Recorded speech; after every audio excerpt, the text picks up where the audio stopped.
Hi guys, আসসালামু আলাইকুম রহমতুল্লাহি বারাকাতু। আশা করি দেশ প্রবাসের বাইরা সবাই ভালো আছেন। সবার প্রতি দোয়া ও শুভকামনা। আজ ভয়েস ভিডিও নিয়ে আবারও কিছু কথা বলতে আসলাম আপনাদের মাঝে। কথাগুলি হলো, বিএনপির কিছু নেতারা বলতেছে আওয়ামী লীগ সরকার জামাত ইসলামকে বাংলাদেশ থেকে তাড়াতে পারে নাই। এবার বিএনপি ক্ষমতায় গেলে জামাত ইসলামকে বাংলাদেশ থেকে তাড়িয়ে দিবে।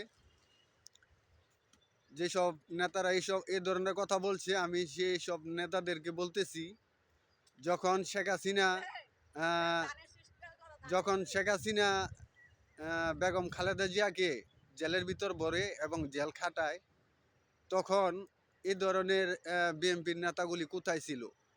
তারা ওই সময় পালিয়েছিল কেন? তারা ওই সময় আন্দোলন করতে পারে নাই, শেখ হাসিনার বিরুদ্ধে কথা বলতে পারে নাই। এখন কেন জামাত ইসলামের বিরুদ্ধে তারা এ ধরনের কথা বলে?